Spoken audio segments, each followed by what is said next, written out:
Hello everyone, नमस्कार, आदाब, सत श्री अकाल। स्वागत है आपका इस वीडियो में। परसेंटेज की हमारी अगली क्लासेस है। परसेंटेज को हम बहुत ही बेसिक से सीखते आ रहे हैं और हमने परसेंटेज को पहले 3 क्लासेस में बहुत ही अच्छे से सीखा था कि परसेंटेज कन्वर्जन क्या होता है, फ्रैक्शन कैसे बनती है, रेशियो कैसे बनते हैं और उसका सारा बेसिक। और उसके बाद जो परसेंटेज की बेसिक अंडरस्टैंडिंग पे हम अलग अलग टाइप पढ़ते हैं वैसे ही पढ़ते आ रहे हैं। ठीक है, तो आज का हमारा जो अगला टाइप है उसमें क्या पढ़ेंगे हम। इस टाइप का नाम होता है ए बराबर बी इंटू सी। ये क्या होता है हम देखते हैं। जैसे आपने पढ़ा होगा, एक टाइप बना दिया जाता है कि शक्कर के दाम में मूल्य में वृद्धि होती है ना, तो वहां पे वो बेसिकली एक ही टाइप को आपको कवर करा दिया जाता है। लेकिन इस पे बेस्ड जो टाइप ए बराबर बी इंटू सी होता है, इस पे 3-4 टाइप के क्वेश्चन बनते हैं, तो उनको अलग अलग ना करके अपन इसी टाइप में कवर करेंगे। चलिए देखते हैं क्या होता है ये टाइप। चलो सबसे पहले तो मैं आपको बेसिक समझाता हूँ आपको। ठीक है, जैसे मैंने कहा, मैंने 20 लिखा, तो 20 का पहले या फिर ऐसे करूं कि मैंने कहा कि 10 इंटू 2 कितना होता है, 20 होता है। कितना होता है, 20। ठीक है, यहाँ पे 10 को अपन ने माना a और 2 को माना b, तो a इंटू बी बराबर कितना, c। ठीक है, अब मैंने कहा कि इस a को आधा कर दो। आधा का मतलब कितना, 5, और इस 2 को 2 गुना कर दो, कितना हो गया, 4। तो कितना हो जाएगा, 20। 5 चौक 20।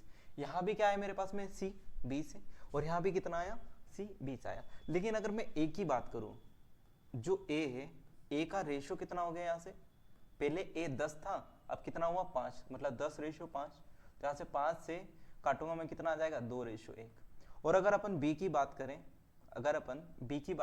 तो b पहले कितना था, 2 था, और अब कितना हो गया, 4 हो गया। तो यहाँ से जो b का रेशियो आया वो कितना आया, 1:2 आया है। ठीक है, अभी बस देखते रहो, इसका कंक्लूजन क्या निकलेगा अभी अपन देखेंगे। ठीक है, अब मैंने कहा आपसे कि मैंने लिखा कहीं पे, मान के चलो 10 इंटू 6 बराबर कितना होता है, 60।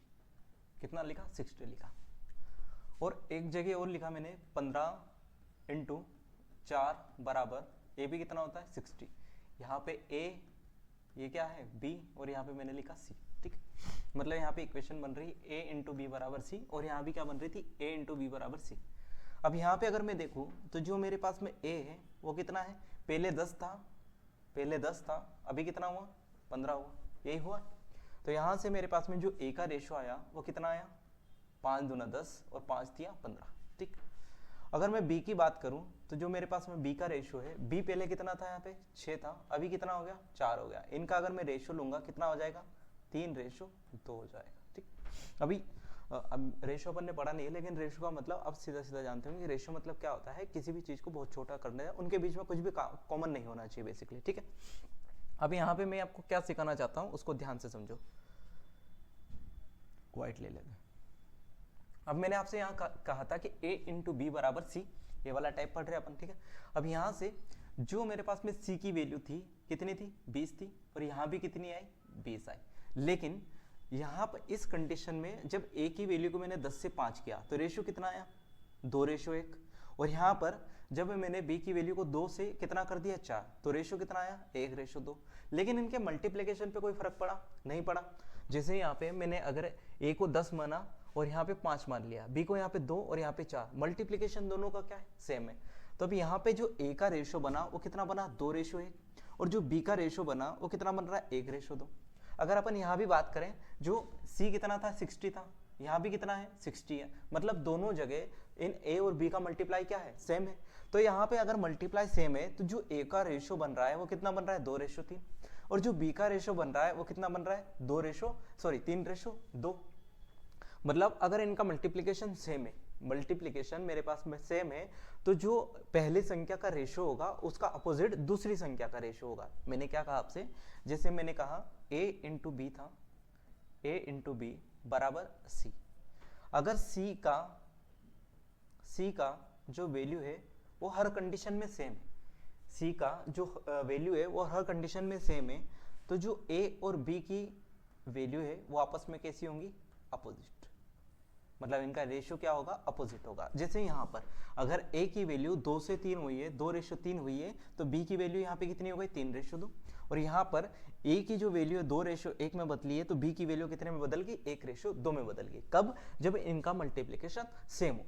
तो यही चीज़ों को मैं शॉर्ट में लिख देता हूँ, ये बस आपको समझाने के लिए था कि अगर किन्हीं भी दो चीज़ों का प्रोडक्ट सेम है, अगर दो चीज़ों का प्रोडक्ट सेम है A इंटू बी बराबर C, और यहाँ पर आपको दिखा मिले कि जो इनका प्रोडक्ट C है उसकी वैल्यू सेम या फिर क्या मिले कांस्टेंट, सेम या फिर क्या मिले कांस्टेंट, तो मेरे पास में A और B की जो रेशियो है, A और B का जो रेशियो वो क्या होगा, हमेशा अपोजिट होगा। क्या होगा, अपोजिट। इस साइन को कहते हैं व्युत्क्रमानुपाती, मतलब डायरेक्टली, एक होता है डायरेक्टली प्रोपोर्शनल, एक होता है इनडायरेक्टली प्रोपोर्शनल। तो यहाँ पे जो साइन है इनडायरेक्टली प्रोपोर्शनल का है। डायरेक्टली प्रोपोर्शनल कैसे होता है, ऐसे, ये होता है अनुक्रमानुपाती हिंदी में, और ये क्या है, व्युत्क्रमानुपाती। मतलब कहीं पर अगर B का जो रेशियो है वो X रेशियो Y है, तो C का रेशियो कितना बनेगा, Y रेशियो X बनेगा। या फिर मैं कहूँ कहीं पर B का रेशियो 2 रेशियो 3 है, तो जो C का रेशियो बनेगा वो कितना बनेगा, 3 रेशियो 2 बनेगा। ठीक है, जो यहाँ वाली वैल्यू है मेरे पास में, जो X वाली वैल्यू है, इसको कहते हैं इनिशियल।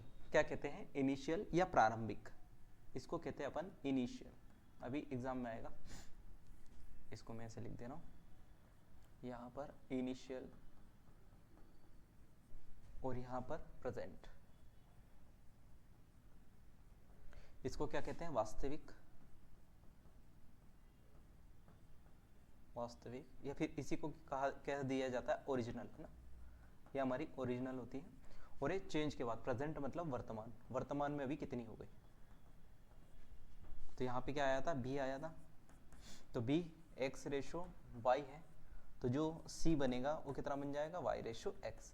कब, जब इनका, सॉरी C नहीं आएगा, यहाँ पे A आएगा भाई, यहाँ पर आएगा A, क्योंकि C तो इनका प्रोडक्ट था ना, यहाँ पे आएगा A, और यहाँ पे भी क्या आ जाएगा मेरे पास में, A आ जाएगा। ठीक है, अभी ये कैसे लागू होगा देखो। अब आपने पढ़ा होगा कि जो एक्सपेंडिचर है मेरे पास में, एक्सपेंडिचर वो क्या होता है, price into consumption, price into consumption. मतलब जो खर्च है, खर्च वो किसके बराबर होता है, मूल्य इनटू खपत, मूल्य इनटू खपत। जैसे मान के चलो आप मार्केट में गए और 40 रुपए किलो प्रति किलोग्राम की दर से शक्कर मिल रही है, और आपने 2 किलो शक्कर ली, तो आपको टोटल खर्च बताना है। कैसे बताओगे कि आपने 2 किलो शक्कर ली और किस भाव से ली, 40 की, तो 2 इंटू 40, 80 रुपए टोटल खर्च हो गया। तो एक्सपेंडिचर बराबर क्या हुआ, प्राइस इंटू कंजम्पशन।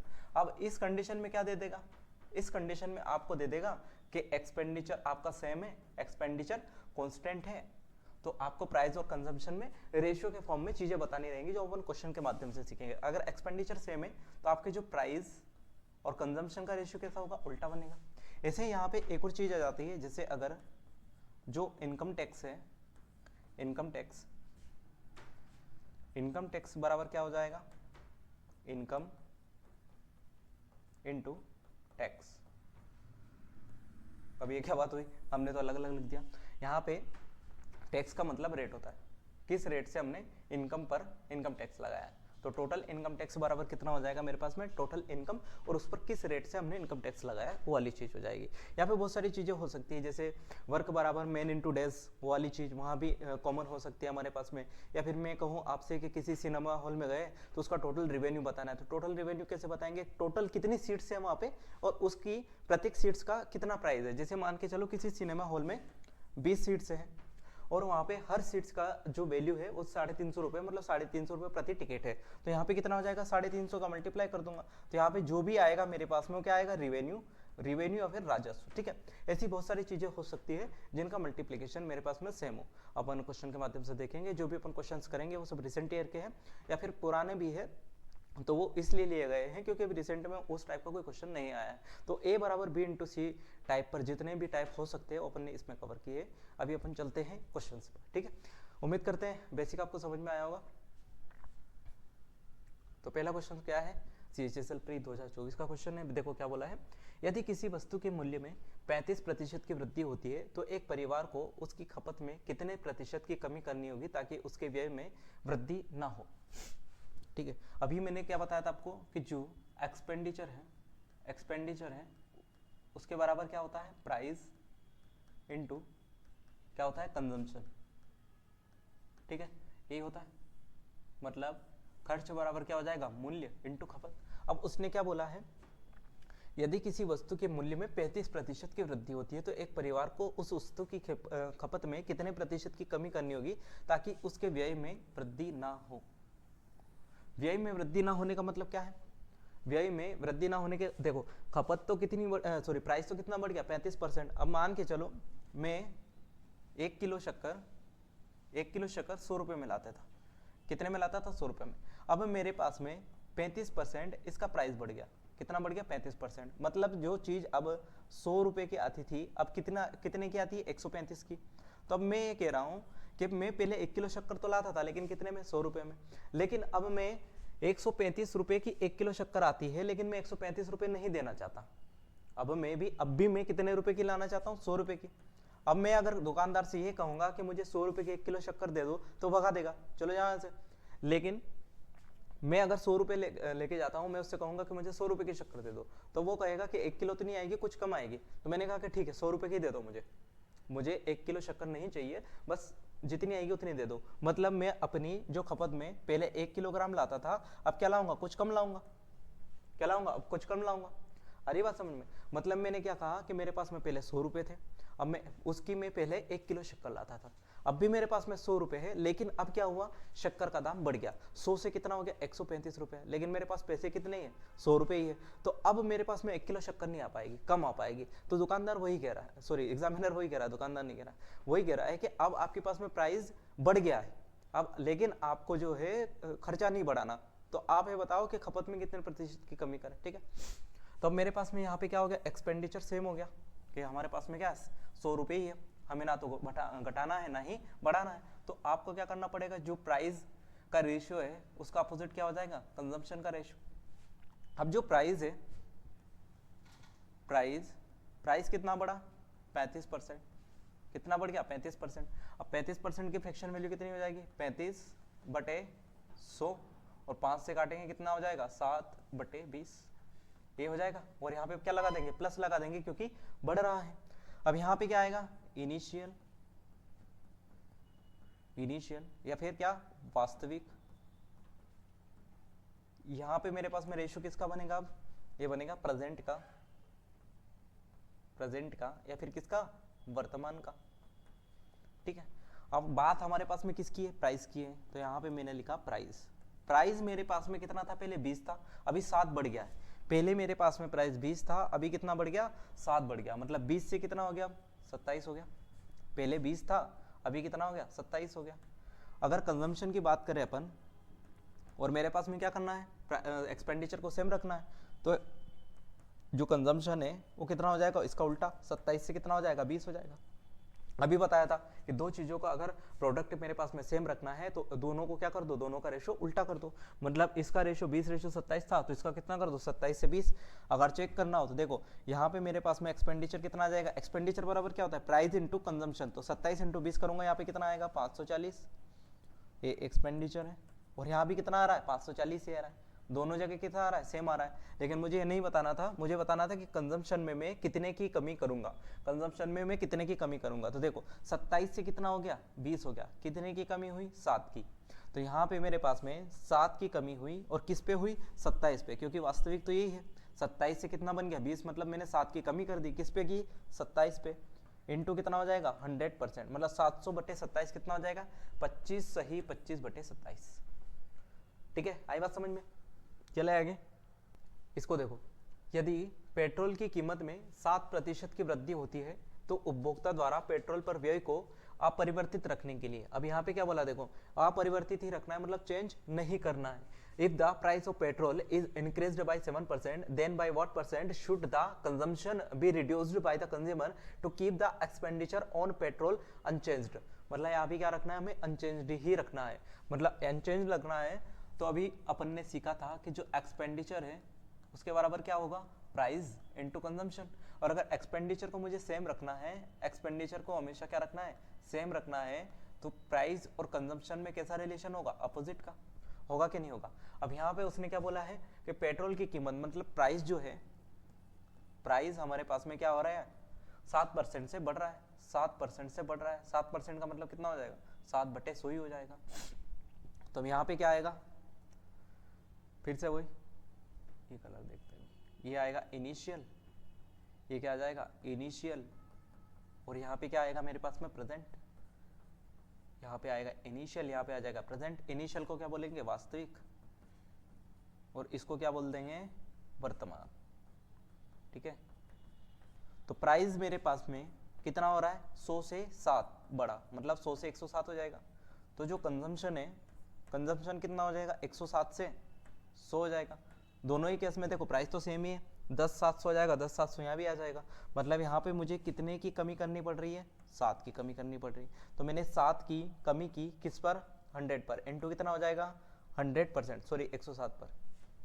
तो 107 बटे कितना होगा ये, 107 बटे 100, और साथ में कितनी है, 2 जीरो है,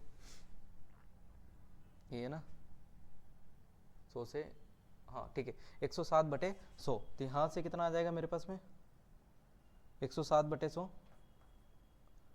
700 बटे 100 आएगा यार 700 बटे 107।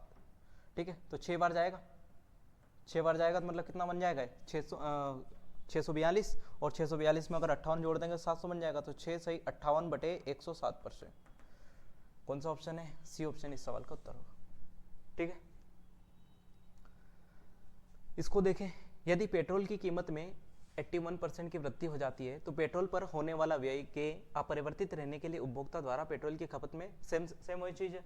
इसको तो डायरेक्ट उड़ा सकते हैं। देखो इतनी सारी चीजें अपन क्यों कर रहे थे, क्योंकि अभी जब अपन सवाल करेंगे तो उसमें इन चीजों का महत्व है। अब इतने 2 सवालों में मैंने डिटेल में बता दिया। अब इसको देखो शॉर्टकट में कैसे उड़ाना है, कि प्राइस जो है हमारे पास में 81% की वृद्धि हुई, तो डायरेक्ट कितना लिख दूंगा मैं, 100 से 181 लिख देंगे कि नहीं लिख देंगे। तो कंजम्पशन मेरे पास में जो कंजम्पशन है वो कितना हो जाएगा, 181 से 100। ठीक है, इनिशियल वगैरह रखने की जरूरत नहीं क्योंकि अभी परसेंटेज में दिया तो कोई दिक्कत नहीं। तो अब यहाँ पे देखें तो कंजम्पशन में कितने की कमी हुई, 81 की, किस पर, 181 पर, इनटू कितना हो जाएगा 100% हो जाएगा। ठीक है, अब यहाँ पे इतनी बड़ी कैलकुलेशन को कैसे सोल्व करेंगे, देखो बता दो। अब यहाँ पे लगाएंगे हम अप्रोक्सीमेशन, इस 100 का गुणा हम बाद में करेंगे, कोई दिक्कत नहीं। पहले इसको देखो 81 बटे 181 है, इसको मैं यहाँ सोल्व कर देता हूँ, 81 बाई 181। अब ऐसी सिचुएशन में हमेशा जो नीचे डिनोमिनेटर में वैल्यू है उसको 0 के आसपास पहुंचाओ। 0 के मतलब इसमें जितनी ज्यादा 0 होंगी हमारे लिए फायदा होगा। अब देखो एक चीज तो है कि मैं इसमें 9 जोड़ दूं तो कितना बन जाएगा 190, या फिर मैं इसमें 19 जोड़ दूं तो मेरे पास में कितना बन जाएगा 200।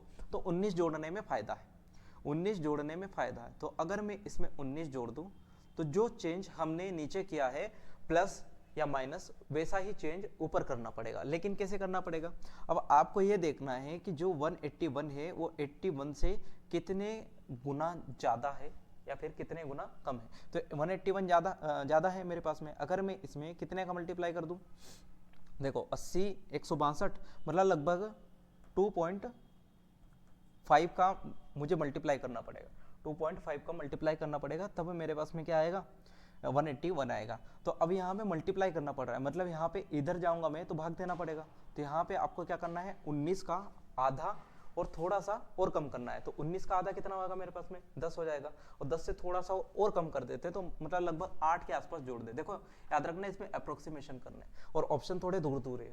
ठीक है, अप्रोक्सीमेशन करो तो 81 प्लस 8 कितना हो जाएगा मेरे पास में 89, और बटे कितना हो जाएगा 200। ठीक है, अब यहाँ पे 89 का आधा कितना होगा, लगभग 44.5, 44.5, लेकिन साथ में 2 जीरो है तो ये मेरे पास में क्या आ जाएगा 0.445, इंटू साथ में क्या था मेरे पास में 100% था, तो यहाँ पे कितना आ जाएगा 44.5%, मतलब 44.5 के आसपास कौन सा ऑप्शन है, ये वाला। तो डी इस सवाल का उत्तर होगा। ठीक है, या फिर आप डायरेक्ट 181 का भाग लगा लो ऐसे भी आ जाएगा। सॉरी, चले आगे इस सवाल को देखो। चावल के मूल्य में 20% की कमी होने पर एक व्यक्ति 450 रुपए में 50 किलोग्राम चावल अधिक प्राप्त करता है, तो प्रति किलोग्राम चावल का वास्तविक मूल्य ज्ञात करो। अब यहाँ पे हमारा जो डिटेल में अपन कंसेप्ट पढ़ रहे थे पहले और दूसरे सवाल में, उसका काम आएगा। देखो मैंने क्या कहा, यहाँ पर जो प्राइस है, प्राइस में कितने का इंक्रीमेंट हुआ 20% का, और 20% को मैं क्या लिख सकता हूँ 1/5 लिख सकता हूँ। बिल्कुल लिख सकते हैं, कोई दिक्कत नहीं। अब यहाँ पे अंडरस्टूड सी बात है कि उसने क्या बोला है, एक्सपेंडिचर को समान बोला है, तो मैं लिख नहीं रहा हूँ कि एक्सपेंडिचर समान है, आपको पता होना चाहिए। अब यहाँ पे क्या आएगा मेरा इनिशियल वैल्यू, क्या आ जाएगा इनिशियल, और यहाँ पे कौन सा आएगा प्रेजेंट, ठीक है। इनिशियल को क्या कहेंगे हम, वास्तविक, और प्रेजेंट को क्या कह देंगे, वर्तमान, ठीक है। अब देखो प्राइस जो हुआ है 5 से 1 की वृद्धि, मतलब 5 से 6 हुआ है, तो मेरे पास में जो कंजम्पशन है वो कितना हो जाएगा, 6 से 5 हो जाएगा। कितना आ जाएगा, 6 से 5 हो जाएगा। सॉरी 20% की कमी कर रहे हैं यार, तो -1/5 होगा। और यहाँ पे ये कितना हो जाएगा, 5 से 4, ये कितना होगा 5 से 4 हो जाएगा। और यहाँ पे अगर देखें अपन तो 4 से 5 होगा, ठीक है। तो हमने जो कितना कंजम्पशन एक्स्ट्रा किया है यहाँ पे, पहले 4 kg का करते थे, 4 यूनिट का, अभी कितना कर रहे हैं 5 यूनिट का, मतलब कितने ज्यादा का कर रहे हैं, एक का ज्यादा कर रहे हैं। लेकिन क्वेश्चन में अगर देखें अपन तो 50 किलोग्राम अधिक प्राप्त करता है, अधिक प्राप्त कर रहा नहीं कर रहा, मतलब इस एक की वैल्यू क्वेश्चन में कितनी दी है, 50 दी है। एक की वैल्यू कितनी दी है, 50 दी है, तो कितने गुना वैल्यू है, अगर इसको देखें अपन तो कितने गुना है, 50 गुना। ये कितने गुना है, 50 गुना, मतलब जो भी वास्तविक वैल्यू होगी वो कितनी, जो वास्तविक वैल्यू कितनी कितनी होगी, 50 गुना होगी। तो इसको भी कितने गुना कर दो, 50 गुना। तो इसको अगर मैं 50 गुना करूंगा कितना आ जाएगा, 200 kg। और इसको भी अगर अपन 50 गुना करेंगे तो कितना हो जाएगा, ये 250 kg। कितना आ जाएगा, 250 kg। अब उसने क्या कहा कि 450 रुपये में 50 किलोग्राम चावल अधिक खरीद पाता है। अब 450 किलोग्राम में 50 किलोग्राम अधिक चावल खरीदने का मतलब क्या है कि पहले भी मैं 450 रुपये खर्च कर रहा था और अब भी मैं कितना खर्च कर रहा हूँ, 450 रुपये। लेकिन प्राइस प्रति किलोग्राम में कम होने के कारण अब मैं 50 किलोग्राम अधिक ले पा रहा हूँ। पहले मैं 200 किलोग्राम लेता था, अब 250 किलोग्राम ले रहा हूँ, मतलब 50 किलोग्राम अधिक ले रहा हूँ। अब उसने क्या बोला है कि वास्तविक प्रति किलोग्राम चावल का वास्तविक मूल्य ज्ञात करो, मतलब मुझे 1 किलो कितने रुपए के पड़ रहे थे वो बताना है। अब देखो टोटल वास्तविक वैल्यू तो ये है, वास्तविक वैल्यू कौन सी है, यही है 200 किलोग्राम, और वर्तमान वैल्यू कौन सी है, 250 किलोग्राम। मुझे क्या बताना, वास्तविक, मतलब मैं 200 किलोग्राम पे कितने खर्च कर रहा था, 450 रुपये। कितने खर्च कर रहा था, 450 रुपये। और मुझे प्रति किलोग्राम बताना है, मतलब 1 किलोग्राम की वैल्यू बतानी है, तो 1 किलोग्राम के लिए मैं क्या कर दूंगा, 450 बटे 200। कितना आ जाएगा, 1 0 से 1 0 काट दो, 45 का आधा 22.5, और 22.5 में भी 1 0 लगा देंगे तो 1 kg की वैल्यू कितनी आ जाएगी मेरे पास में, 2.25। कितनी आ जाएगी, 2.25। तो यहाँ से 2.25 इस सवाल का उत्तर बनेगा। अब यहाँ पे मैं एक्स्ट्रा चीज बता रहा हूँ आपको, अगर वो मान लो पूछ लेता, अगर वो आपसे पूछ लेता कि वर्तमान मूल्य क्या है, तो 250 किलोग्राम हम अभी चावल खरीद रहे हैं और कितने रुपए में खरीद रहे हैं, वही 450 रुपये में। तो यहाँ से भी 1 की वैल्यू हम निकाल लेते आराम से, तो 450 बटे कितना हो जाता, 250। तो 1 0 से 1 0 काट देते, और 25 से कम 25 कितना बचा, 1.8 आ जाता। अभी अपन 1.8 रुपये पर किलोग्राम में ले रहे हैं, पहले कितने में लेते थे, 2.25। ठीक है, क्लियर हो रहा है। अब इसको देखो, जब किसी वस्तु के मूल्य में 20% की कमी होती है तो उसको उसकी आएगा, उसको नहीं, उसकी बिक्री में x% की वृद्धि हो जाती है। यदि राजस्व में प्राप्ति में 60% की वृद्धि हुई तो x का मान ज्ञात करो। अब यहाँ पे कुछ वर्ड यूज होते हैं, जैसे राजस्व, इंग्लिश में से कहते हैं रेवेन्यू। तो रेवेन्यू बराबर क्या हो जाता है मेरे पास में, प्राइस, इस क्वेश्चन के हिसाब से बता रहा हूँ, इनटू सेल। सेल को कैसे लिखेंगे, ये वाली सेल है भाई, सेल 2 प्रकार की रहती है ना, हाँ। तो रेवेन्यू बराबर प्राइस इनटू सेल। अब जो यहाँ से अगर मैं प्राइस की वैल्यू निकालूं, प्राइस की वैल्यू निकालूं तो वो क्या हो जाएगी, रेवेन्यू अपन सेल। और अगर मैं सेल की वैल्यू निकाल लूँ तो मेरे पास में क्या हो जाएगी, रेवेन्यू अपन प्राइस। ठीक है, कुछ भी कर सकते हैं एक फॉर्मूले से। जैसे अगर मैंने कहा आपसे कि डिस्टेंस बराबर क्या होता है, स्पीड इनटू टाइम, तो यहाँ से स्पीड की वैल्यू क्या निकल जाएगी, डिस्टेंस अपॉन टाइम, और टाइम की वैल्यू क्या निकल जाएगी, डिस्टेंस अपॉन स्पीड। निकल जाएगी, निकल जाएगी। ठीक है, कुछ भी निकाल सकते, कोई दिक्कत नहीं। अब यहाँ पे मेरे पास में उसने बिक्री, मतलब जो सेल है उसकी वैल्यू पूछी। ठीक है, अब सेल की वैल्यू पूछी और राजस्व प्राप्ति में 60% की वृद्धि हुई, ये वाली चीज पूछ दी। पहले तो मैं बेसिक से बता रहा हूँ पूरा, उसके बाद डायरेक्ट कैसे करना वो देखेंगे। ठीक है, सबसे पहले देखो प्राइस लिखते थे अपन, तो जो प्राइस है वो कितनी हुई, प्राइस में वृद्धि हुई 20% की कमी हुई, 5 से कितनी हो जाएगी 4, क्योंकि 20% की वैल्यू कितनी होती है अपने पास में 1/5 और माइनस हुआ इसलिए माइनस लगाया मैंने, तो 5 पे 1 की कमी 4 हो जाएगा। ठीक, सेल का हमें नहीं पता, सेल क्या हो जाएगी, मान लो x से y हुई होगी, कितनी हुई होगी x से y। ठीक, अब यहाँ पे अगर मैं प्राइस और सेल का मल्टीप्लाई करता हूँ तो मेरे पास में क्या आता है, रेवेन्यू आता है। क्या आता है, रेवेन्यू आता है कि नहीं आता है। तो रेवेन्यू कितना हुआ मेरे पास में 60% की वृद्धि हुई। 60% का मान कितना होगा, 3/5 होगा। कितना होगा, 3/5। तो 5 पे 3 की वृद्धि कितना हो जाएगा, 5 से 8 हो जाएगा। कितना हो जाएगा, 5 से 8। अब ये जो रेवेन्यू आया वो किसका मल्टीप्लाई करके आया होगा, 5 × x का। और अभी वर्तमान का जो रेवेन्यू आएगा वो कितना आएगा, 4 × y का मल्टीप्लाई करके। ये कौन सा होता है, इनिशियल वाला, मतलब पहले वास्तविक कितना था, 5 था, लेकिन अभी मैंने क्या कर दिया, प्राइस में कमी कर दी तो ज्यादा लोग देखने आने लगे, तो अब मेरे पास में रेवेन्यू वर्तमान में कितना हो गया, वर्तमान में इतना हो गया, 8 हो गया। मतलब मैंने 5 × x किया होगा, 5 × x किया होगा, उसके बाद 4 × y किया होगा, इनका रेशो लिया तो मेरे पास में जो रेशो बना वो कितना बना, 5 8 का। तो 5 से 5 कैंसिल हो गया, 4 से कितना हुआ, 2। मतलब x रेशो y मेरे पास में कितना आना चाहिए, 1:2 आना चाहिए। मतलब यहाँ पे मैं x की जगह कितना लिख सकता हूँ, इस x की जगह कितना लिख सकता हूँ, 1 लिख सकता हूँ, और इस y की जगह कितना लिख सकता हूँ, 2। अब मैं बता सकता हूँ कि 1 से जो मेरी सेल हुई वो 1 से कितनी हो गई, 2, मतलब सीधे सीधे 1 की वृद्धि हुई। तो 1 की वृद्धि हुई किस पे हुई, 1 पर ही हुई, क्योंकि अपने पास में इनिशियल में कितनी थी, 1 ही थी। तो यहाँ से 1 की वृद्धि हुई 1 पर, इंटू परसेंटेज लगाने के लिए इंटू कितना कर देंगे, 100%।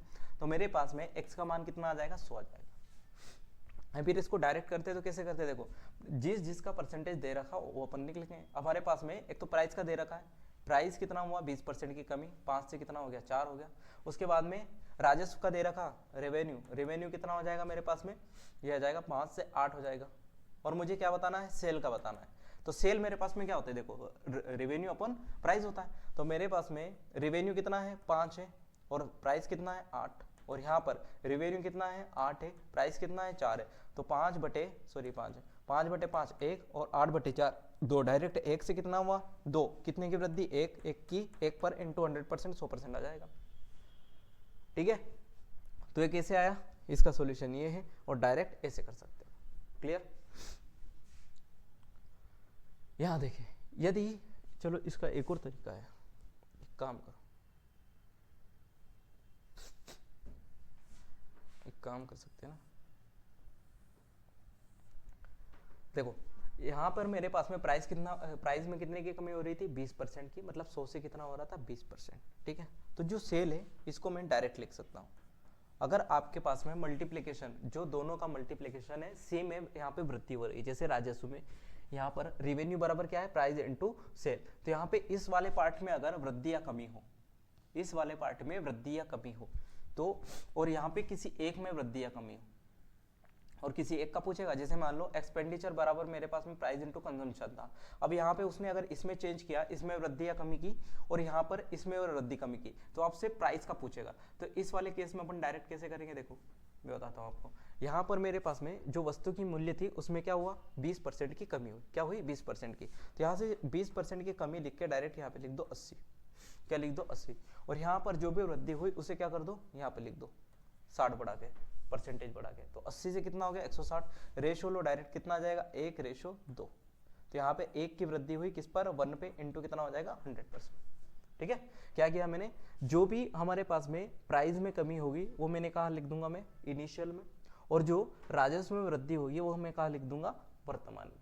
ठीक है, जैसे यहाँ पे एक और सवाल होगा ऐसा, ये देखो, चीनी के मूल्य में 22% की वृद्धि हुई और कोई व्यक्ति अपने खर्च में केवल 12% की ही वृद्धि करता है। जैसे अभी मैं बता रहा था आपको कि एक्सपेंडिचर बराबर क्या होता है अपने पास में, प्राइस इंटू कंजम्पशन होता है। अब उसने क्या किया कि पहले जो प्राइस है उसमें वृद्धि की कितने की, 22% की, और जो एक्सपेंडिचर है उसमें भी वृद्धि किसकी, 12% की। तो आपके पास में जो कंजम्पशन है पहले किसका लिखेंगे, प्राइस का, कितना आ जाएगा, 122। और यहाँ पे किसका लिख देंगे अपन, एक्सपेंडिचर का, कितना आ जाएगा, 112। किसका लिखना है, जो पहले साथ में है उसका लिखेंगे, उसके बाद जो अपने पास में दोनों का मल्टीप्लिकेशन जिसका बन रहा है वो उसका लिखेंगे। तो एक्सपेंडिचर कितना है, 112। ठीक है, तो रेशो लेंगे या फिर डायरेक्ट कर देते हैं कि 10 की क्या हुई, कमी हुई, किस पर, 122 पर, इंटू कितना हो जाएगा, 100%। 2 से काटेंगे 61, 2 से 5 बार 500 बटे कितना हो जाएगा 61 हो जाएगा, मतलब लगभग कितना आ जाएगा 8.2%। कितना आएगा 8.2%। ठीक है, समझ में आया? या फिर ऐसे नहीं करना हो तो फिर क्या करेंगे कि भाई जो एक्सपेंडिचर है हमारे पास में, एक्सपेंडिचर 100 से कितना हुआ 112 हुआ। प्राइस कितना हुआ मेरे पास में, प्राइस 100 से 122 हुआ क्योंकि 22% की वृद्धि हुई। तो अब मेरे पास में जो कंजम्पशन है, कंजम्पशन क्या होता है एक्सपेंडिचर, अगर यहाँ से मैं कंजम्पशन को निकालूं तो एक्सपेंडिचर अपन कितना आ जाएगा प्राइस आ जाएगा कि नहीं आ जाएगा, मतलब खर्च अपन क्या आ जाएगा मूल्य आ जाएगा। अब यहाँ से जो कंजम्पशन है कितना आएगा 100/100 बराबर 112 बटे 122। तो 100 से 100 कैंसिल, कितना आ जाएगा 122 रेशो 112 ये आ जाएगा। तो 10 की कमी हो रही किस पर 122 पर, इंटू कितना हो जाएगा 100%, 8.2 सवाल का उत्तर होगा। क्लियर हो रहा है? चले आगे, इसमें देखेंगे अपन, चलो इसको बाद में बनाएंगे, अभी ये अलग टाइप का था। केले के मूल्य में 20% की कमी होने पर ग्राहक 80 रुपए में 6 केले अधिक खरीद पाता है। अभी बताया था इस टाइप का सवाल, एक बार और देख लेते हैं कि हम यहाँ पर जो प्राइस है उसमें कितने प्रतिशत की कमी हुई 20% की। तो 20% कितना हो जाएगा 1/5। तो यहाँ पर मेरे पास में जो प्राइस हुआ वो कितना हुआ 5 से 4। ये कौन सा इनिशियल है और ये कौन सा है प्रेजेंट। ठीक है, इनिशियल को क्या कहते हैं वास्तविक, प्रेजेंट मतलब वर्तमान। तो मेरे पास में जो कंजम्पशन हो जाएगा वो कितना हो जाएगा 4 से 5 हो जाएगा। अब मेरे पास में मैं पहले 4 खरीदता था, अभी 5 खरीदता हूँ, मतलब कितना केला अधिक खरीदता हूँ 1। और इस 1 की वैल्यू ही क्वेश्चन में कितनी दी है 6 दी है, मतलब कितने गुना है 6 गुना। अगर ये 6 गुना है तो हर वैल्यू कितने गुना हो जाएगी 6 गुना, मतलब कितना आ जाएगा 24। और ये भी कितना आ जाएगा मेरे पास में 6 गुना, कितना आ जाएगा 30। पहले मैं कितने केले खरीदता था 24, अभी मैं कितने खरीदता हूँ 30। तो केले के प्रति दर्जन मूल्य में हुई कमी ज्ञात कीजिए। मतलब ये वाला हमारे पास में जो प्रेजेंट है, प्रेजेंट कब आता है जब मैं किसी मूल्य में या तो कमी करता हूँ या फिर वृद्धि करता हूँ। तो उसने क्या पूछा कि कमी हुई, अब यहाँ पे भी हमारे पास में कमी हुई थी, मतलब इन वाले केलों का प्रति दर्जन में हमसे क्या पूछा है मूल्य पूछा है। तो 30 केलों का मूल्य जो है वो कितना है 80 है। कितना है 30 का 80, मुझे कितने किलो का बताना 1 दर्जन, मतलब 12 किलो होते हैं 1 दर्जन में। 80 बटे कितना हो जाएगा 30 इंटू कितना 12। तो 1 0 से 1 0 कैंसिल हुई, 3 से 4 बार 8 चौक कितना हो जाएगा 32। तो हम 1 दर्जन 32 रुपए में ला सकते हैं। ठीक है, आगे चलते। जब चीनी के मूल्य में 28% की वृद्धि हुई तो एक परिवार ने इसकी मासिक खपत को इतना कम कर दिया कि अब चीनी पर होने वाला व्यय पहले की तुलना में केवल 12% अधिक था। अभी बताया था ऐसा सवाल क्या करना है कि जो एक्सपेंडिचर में वृद्धि हुई, एक्सपेंडिचर में कितनी वृद्धि हुई 112 की, और यहाँ पर जो प्राइस में वृद्धि या कमी हुई कितनी हुई, सॉरी पहले प्राइस में जो वृद्धि या कमी हुई कितनी हुई 128। कितनी वृद्धि हुई 28% की, मतलब कितना 128। और जो अब यहाँ पे एक्सपेंडिचर में वृद्धि या कमी हुई कितना 112। ये क्या होगा मेरा कंजम्पशन का हो जाएगा। तो 128 मतलब 8 से, और यहाँ पर ये 7 बार, मतलब 16 8 128, 16 7 112, 16 से मैंने काट लिया। तो यदि परिवार में पहले चीनी की मासिक खपत 18.4 थी, मतलब पहले कितनी थी, ये क्या हो गया मेरे पास में इनिशियल वाला, और ये क्या हो गया प्रेजेंट वाला। पहले 18.4 थी, 8 की वैल्यू 18.4। तो क्या पूछा उसने चीनी की नई, मतलब वर्तमान वाली 7 की वैल्यू उसने पूछी है। तो 18 की वैल्यू 4 है, कितने गुना है कैसे पता करेंगे, कई बार बता चुका हूँ, कुछ नहीं करना। 18.4 में 8 का भाग दे दो, कितना आ जाएगा 8 दूना 16, 8 तिया 24, एक के बाद पॉइंट, मतलब 2.3 गुना है। तो इसको भी कितने गुना कर दूंगा मैं 2.3 गुना, कितना आ जाएगा 16.1 kg। कितना आ जाएगा 16.1 kg। ठीक है, ये डायरेक्ट था। अगर ऐसे समझ में नहीं आ रहा तो एक बार और अपन अलग तरीके से बता देते हैं इसको। मैंने क्या कहा कि जो एक्सपेंडिचर है, एक्सपेंडिचर बढ़ रहा है 12% से, तो कितना हो जाएगा 12/100। और जो प्राइस है वो कितना बढ़ रहा है मेरे पास में 28%, तो कितना आ जाएगा ये 28/100 आ जाएगा। ठीक है, तो अब अपने पास में जो एक्सपेंडिचर है पहले कितना था 100 था, अभी कितना हो गया 112। ये इनिशियल हो गया, ये प्रेजेंट हो गया।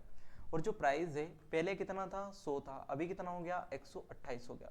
तो अब मेरे पास में कंजम्पशन क्या आएगा, कंजम्पशन एक्सपेंडिचर बराबर क्या होता है, प्राइस इनटू कंजम्पशन। तो यहाँ से कंजम्पशन क्या कितना निकलेगा, एक्सपेंडिचर बटे प्राइस निकलेगा। मतलब 100 बटे 100 कितना आ जाएगा 1, और यहाँ पर 112 बटे कितना आ जाएगा 128। तो यहाँ से 16 से 7 बार, 16 से 8 बार, 8 का इधर मल्टीप्लाई होगा कितना आ जाएगा 8:7। तो 8 की वैल्यू 18.4 है, कितने गुना है 2.3 गुना। तो इसको भी 2.3 गुना करेंगे कितना आ जाएगा 16.1 kg। ठीक है, क्लियर हुआ। आप कौन से भी मेथड का उपयोग कर सकते हो, कोई दिक्कत नहीं। अंडों की दर में 25% की गिरावट के कारण कोई भी 162 रुपए में निवेश करके 2 दर्जन अधिक अंडे खरीद सकता है। मतलब मैंने क्या कर दिया, प्राइस में 25% की कमी की, तो कितना हो जाएगा माइनस का 1/4। तो मेरे पास में प्राइस अब कितनी हो गई 4:3। तो कंजम्पशन कितना हो जाएगा 3:4। अब मैं कितने दर्जन अधिक खरीद सकता हूँ, हमारे हिसाब से तो 1, लेकिन क्वेश्चन में कितना दिया है 2 दर्जन। कितना दिया है 2 दर्जन दिया है। तो कितने गुना वैल्यू है ये वैल्यू है 2 गुना। तो ये वैल्यू भी कितने गुना हो जाएगी 2 गुना। मतलब यहाँ पर मैं 6 दर्जन और यहाँ पर मैं कितने दर्जन 8 दर्जन खरीद सकता हूँ। ये होगा मेरा इनिशियल, ये क्या हो गया मेरा प्रेजेंट हो गया। फिर प्रति अंडे की मूल्य क्या है, देन द ओरिजिनल रेट। ये ओरिजिनल है ना, वास्तविक ओरिजिनल हमसे पूछा है, ओरिजिनल पूछा है अंडे की मूल कीमत क्या है डजन में, वो भी ठीक है। तो अब यहाँ पे मैं 6 दर्जन खरीद सकता था। तो 6 दर्जन मेरे पास में कितने का आ रहा है 162 का, ठीक है। कितना आ रहा है 162 का। तो मेरे पास में कितना पूछा है, फिर प्रति दर्जन पूछा ना, then the original rate per dozen, ठीक है। तो अब यहाँ से 1 की वैल्यू निकाल लेंगे। 1 की वैल्यू कैसे निकालेंगे, 6 दूना 12, कितना बचा 6 7 42, 27 रुपये आ जाएगा। कितना आ जाएगा 27 रुपये, ठीक है। अब तो बहुत सवाल कर चुके हैं, कोई दिक्कत नहीं होना चाहिए। एक्स वाई की व्युत्क्रमानुपाती अभी बताया था, व्युत्क्रमानुपाती मतलब उल्टा है। तो यदि एक्स को 37.5% बढ़ाया गया, 37.5% का मतलब कितना होता है 3/8 होता है।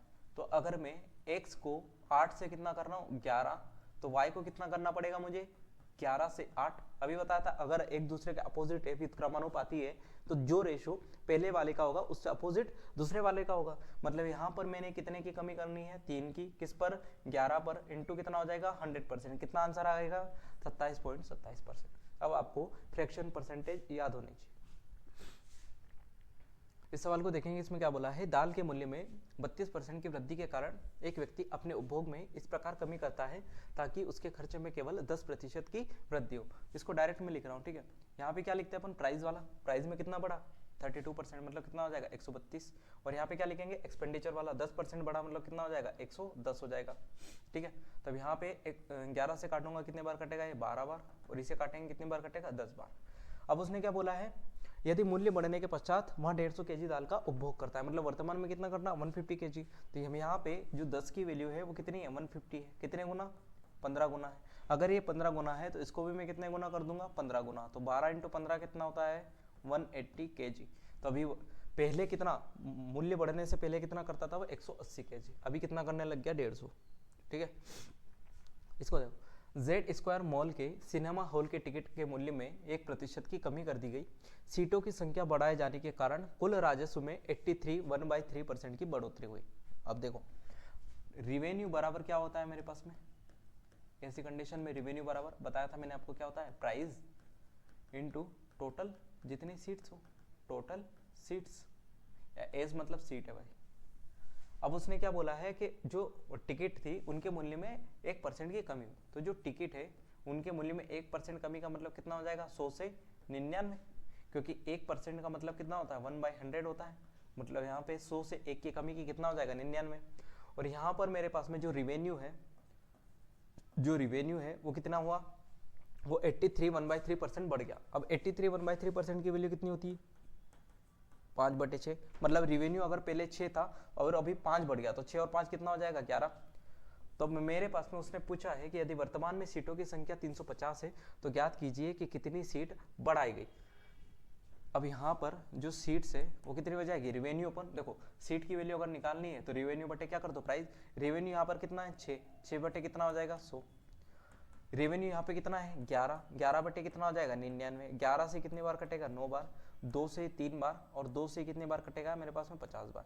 9 तिया 27 और यहाँ पर कितना आ जाएगा 50। अभी वर्तमान में कितनी सीट है, वर्तमान में 350 सीट है और ये 350 सीट है अपने हिसाब से कितनी आ रही 50, तो 50 की वैल्यू कितनी है 350, क्योंकि ये वाली वैल्यू क्या दर्शाती है वर्तमान प्रेजेंट वाली। 50 की वैल्यू अगर 350 से कितने गुना है 7 गुना, तो इसको भी कितने गुना कर दूंगा मैं 7 गुना कर दूंगा। 140 और 49 कितना आ जाएगा मेरे पास में, क्या हो गया 9 या 27 सही तो है, 5 7 35 350, तो ज्ञात कीजिए। अच्छा वृद्धि कितनी हुई, देखो यहाँ पर अगर अपन देखेंगे तो 23 सीटों की वृद्धि हुई, तो 23 की वैल्यू उसने पूछी है, तो 23 सत्य कितना हो जाएगा 161 इस सवाल का उत्तर होगा। ठीक है, क्वेश्चन में क्या पूछा था कितनी सीटें बढ़ाई गई, अगर पहले सीटें 27 थी और अभी 50 हुई तो कितनी बढ़ाई हमने 23 सीटें बढ़ाई है, लेकिन इसकी वैल्यू 7 गुना करेंगे कितना आ जाएगा 161 आ जाएगा। ठीक है, आगे चलें। एक व्यक्ति की वार्षिक आय 1.2 लाख रुपए की वृद्धि होती है, परंतु आय पर लगने वाला कर कितना हो जाएगा 12% से 10%। देखो टैक्स कितना हो रहा है, टैक्स हो रहा है 12 से 10 मतलब 6:5। ठीक है, हो जाता है। अभी भी वो उतना ही कर देता है जितना पहले देता है, मतलब जो टैक्स है उसकी वैल्यू तो क्या है सेम ही है, टैक्स की वैल्यू क्या है सेम है, तो उसकी जो आय है जो इनकम है वो कितनी हो जाएगी फिर 5 से 6 हो जाएगी, 5 से 6 हो जाएगी। यहाँ पर मेरे पास में जो आय है वो कितनी बड़ी, एक बड़ी, तो एक की वैल्यू कितनी दी है क्वेश्चन में 1.2 दी है। उसने क्या पूछा है उसकी बढ़ी हुई आय, बढ़ी हुई आय पूछी है, तो यहाँ पर इसकी वैल्यू भी कितने गुना कर दूंगा मैं फिर 6 की 1.2 गुना, अगर 1.2 गुना करी तो कितना आ जाएगा 7.2 लाख इस सवाल का उत्तर। ठीक है, अब तो इसमें कोई दिक्कत नहीं होनी चाहिए, बहुत सारे क्वेश्चन किए अपन ने। इसी पे बेस्ड एक और सवाल करते हैं अपन। क्या बोला है, एक व्यक्ति की वार्षिक आय 4.5 लाख रुपए बढ़ जाती है, लेकिन आयकर 26% से 20% हो जाता है, तो अभी भी उसको 12,000 रुपए अधिक आयकर देना पड़ता है, तो बढ़ी हुई आय याद करो। अब देखो ऐसे क्वेश्चन में हमेशा जो 12,000 है ना 12,000 इसके हिसाब से मुझे आय और निकालनी पड़ेगी। अभी उसी वार्षिक आय 4.5 लाख रुपए बढ़ रही, लेकिन 4.5 लाख वास्तव में नहीं बढ़ेगी। क्यों नहीं बढ़ेगी, क्योंकि उसमें 12,000 तो टैक्स दे दिया ना, तो 12,000 वाली राशि हमें क्या करनी पड़ेगी माइनस करनी पड़ेगी, वास्तव में उसकी 4.5 लाख नहीं बढ़ी। जैसे मैं क्या कहना चाह रहा हूँ, देखो अभी उसका जो टैक्स है वो कितना है 20% वर्तमान में जो टैक्स रेट है, टैक्स रेट वो कितना है, यहाँ पे मैं रेट ही लिख देता हूँ ताकि जल्दी समझ। रेट कितना है 26 से 20 हुआ, मतलब पहले 26 था अभी कितना हो गया 20%। अगर मैंने अपनी इनकम में से 20% क्या दे दिया टैक्स, तो 100% क्या हो जाएगा मेरे पास में जितना भी मैं दूंगा। देखो 12,000 की वैल्यू ये क्या भरा मैंने अधिक आयकर दे रहा, ये क्या दे रहा है अपन अधिक आयकर दे रहे हैं, तो मेरे पास में ये किसकी वैल्यू हो गई 20 की वैल्यू हो गई, इनटू क्या कर दूंगा 100%, तो मेरे पास में टोटल रेवेन्यू निकलेगा 20 से कितनी बार कटेगा 6 बार, तो यहाँ पे मेरे पास में कितना आ जाएगा 60,000, क्या जाएगा 60,000, मतलब मेरे पास में 4.5 लाख में से मैं 60,000 और अधिक पे कर दूंगा, तो 4.5 लाख में से 60,000 जाएगा, मेरे पास में कितना बचेगा 4.5 लाख में से अगर मैं 60,000 और घटा दूंगा कितना आ जाएगा 3.9 लाख रुपए, मतलब मैंने 60,000 तो और एक्स्ट्रा पे कर दिया, तो वास्तव में मेरे पास में जो वृद्धि हुई है वो 4.5 लाख की नहीं हुई, कितने की हुई है 3.9 लाख की, मतलब 3,90,000 की। तो मेरे पास में अगर प्राइस 26 से 20 हुई है तो मेरे पास में जो मेरी इनकम है वो कितनी हो जाएगी, काट लो इसको 13 से 10, तो 10 से कितनी हो जाएगी 13 आ जाएगी। कितने की वृद्धि हुई 3 की वृद्धि हुई, 3 की वृद्धि हुई, लेकिन वास्तव में कितने की हुई थी 3.9 लाख की, कितने की हुई 3.9 लाख की, तो कितने गुना वैल्यू है 1.3 गुना, कितने गुना है 1.3 गुना, तो इसको भी 1.3 गुना कर दो कितना आ जाएगा 13 लाख, कितना आ जाएगा। लेकिन क्वेश्चन में कितना बड़ा है, वार्षिक आय कितनी बड़ी है 4.5 लाख। अभी इसमें वो ही जोड़ना है जो उसने यहाँ पे बोला, ठीक है, यहाँ पर अपन जो निकालते हैं इनकम वो शुद्ध इनकम निकालते हैं, ठीक है, लेकिन यहाँ पे जब जोड़ते हैं तो ये वाली जोड़ेंगे, तो 13 लाख में कितना कर देंगे 4.5, कितना आ जाएगा 17.5 लाख, 17.5 लाख इस सवाल का उत्तर होगा। ठीक है, चले आगे इस सवाल को देखेंगे क्या बोला है। आखिरी सवाल है, एक आदमी प्रत्येक माह 20 किलोग्राम चावल और 8 किलोग्राम गेहूं का उपभोग करता है, तो यहाँ पर मैंने क्या लिखा राइस और यहाँ पर लिखा मैंने व्हीट। राइस कितने किलोग्राम है 20 किलोग्राम और व्हीट कितने किलोग्राम है 8 किलोग्राम, ठीक है, इनका अगर रेशियो लूंगा तो कितना बनेगा 5:1, ठीक। अब आगे क्या बोला है उसने, जो चावल का मूल्य है गेहूं के मूल्य का 20% है, अगर मान के चलो मेरे पास में गेहूं का मूल्य 5 है, तो यहाँ पर चावल का मूल्य कितना बनेगा 1 बनेगा, कितना बनेगा 1 बनेगा। तो मैं क्या कर रहा हूँ कि जो चावल का मूल्य है चावल का मूल्य है उसको 1 रुपये प्रति किलोग्राम बना लूंगा। क्यों बना लूंगा, देखो आगे पढ़ो इसको। जिसके परिणाम स्वरूप चावल और गेहूं को मिलाकर प्रतिमाह कुल 300 रुपये का व्यय होता है। यदि गेहूं के मूल्य में 20% की वृद्धि हो जाती है तो 300 रुपये के समान व्यय को बनाए रखने के लिए चावल के उपभोग में कितने प्रतिशत की कमी करना आवश्यक है। तब ये बताओ, अगर मैं चावल का जो गेहूं का उपभोग है उसको सेम रखना है, लेकिन उसका प्राइस क्या हो गया, बढ़ गया है, और टोटल मेरे पास में जो एक्सपेंडिचर है उसको भी सेम रखना है, तो मैं क्या करूंगा, जो चावल है उसका उपभोग कम करना पड़ेगा, सीधी सी बात है। तो चावल का उपभोग कम करना, वो परसेंटेज में बताना है, तो मुझे एक्चुअल वैल्यू से कोई मतलब नहीं रहना चाहिए। मैं क्या कर रहा हूँ, जो चावल का वैल्यू है, चावल का जो मूल्य है उसको 5 बना रहा हूँ। अगर मैं इसको 5 बनाऊंगा मतलब दोनों तरफ किसका मल्टीप्लाई करना पड़ेगा, 5 का, मतलब यहाँ पे कितना हो जाएगा 5, और यहाँ पे कितना हो जाएगा मेरे पास में 25 हो जाएगा। कैसे होगा, तो अब यहाँ पर जो 5 किलोग्राम चावल है, 5 यूनिट चावल, वो 5 रुपए के मिल रहे हैं, और यहाँ पर जो मेरे पास में ये 2 आएगा, और जो यहाँ पर 2 किलोग्राम चावल है वो कितने के मिल रहे हैं, 25 रुपए के। मतलब यहाँ पर टोटल खर्चा कितना हुआ, यहाँ पर टोटल खर्चा हो रहा है 25 रुपए का, और यहाँ पर टोटल खर्चा कितने का हो रहा है, 50 रुपए का। मतलब कितने का हुआ, 75 का। कितने का हुआ, 75 का। अब उसने ये कहा है कि यहाँ पर भी कितने का होना चाहिए, 75 रुपए का होना चाहिए। और यहाँ पर जो गेहूं का मूल्य है वो कितना बढ़ गया, 20% बढ़ गया। तो इसको 20% बढ़ा दो, कितना हो जाएगा, 50 का 20% कितना बनेगा मेरे पास में, 10, तो कितना आ जाएगा, 60। मतलब खर्चा टोटल 75 रुपए है, 60 मैंने गेहूं पे खर्च कर दिया, कितना बचा, 15 बचा। पहले 25 रुपए में 5 किलोग्राम चावल खरीद रहे थे, मतलब हर एक चावल की मूल्य कितना था, 1 रुपए का था। 25 रुपए के में 5 किलोग्राम चावल खरीदे, 15 किलोग्राम खरीदे। ये भी डायरेक्ट इसी का रेशियो ले लो, 25 से कितना हो गया, 15, ये क्या हुआ, प्राइस हुआ, प्राइस हुआ। तो मेरे पास में 5 से, सॉरी ये कंजम्पशन ही हो जाएगा ना, मेरे पास में जो कंजम्पशन है 25 से कितना हो गया, 15 हो गया। तो यहाँ से कितना हो जाएगा, 5 रेशो 3, क्योंकि 5 का ही मैंने क्या लिया था, मल्टीपल लिया था। तो 5 से कितना हुआ, 3 हुआ। 2 की कमी की किस पर, 5 पे, 2/5 कितना होता है, 40%। कितना होता है, 40%। तो मैं चावल की जो खपत है, कंजम्पशन है, उसको कितना % कम कर दूंगा, 40% कर दूंगा। ठीक है, तो आज के लिए इतना ही रखते हैं, मिलते हैं अगली क्लास में। थैंक यू, धन्यवाद, टेक केयर।